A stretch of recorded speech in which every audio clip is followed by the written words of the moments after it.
Studio Mairwa.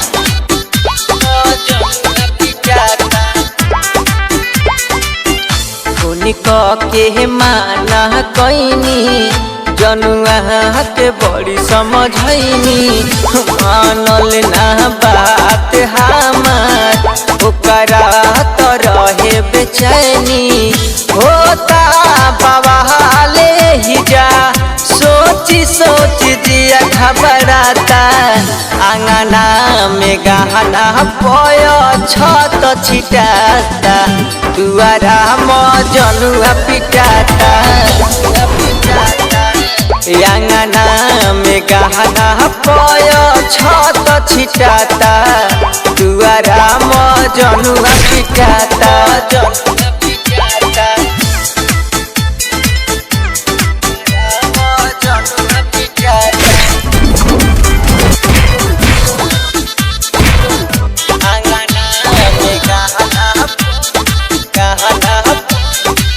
Music by Aman rock.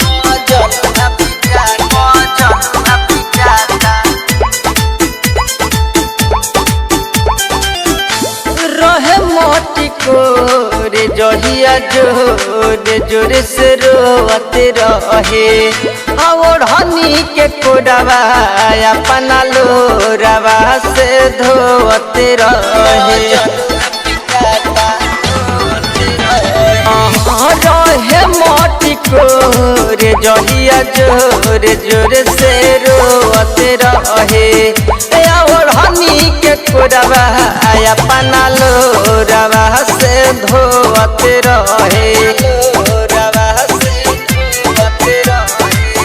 गेहूँ के संगे संगे देखो अब तो खून पिसाता आंगना में गहना पय छत छिटाता दुआरा मजनुआ पिटाता दुआरा मजनुआ पिटाता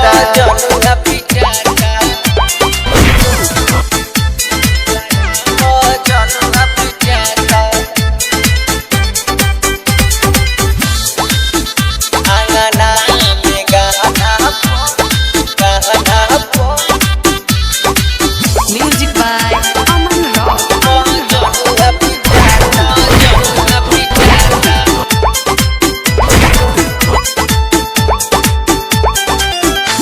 मेहदी महावर चूड़ी पेन्हल मजबूरी बाटे रोशन विश्वास से ना अभियो कौनो दूरी बाटे मेहदी महावर चूड़ी पेन्हल मजबूरी बाटे राहुल सहानी से ना अभियो कौनो दूरी बाटे भलही विकेश विराज के दिलवा पर नाम लिखाता आंगना में गहना पय छत छिटाता दुआरा मजनुआ पिटाता दुआरा मजनुआ पिटाता।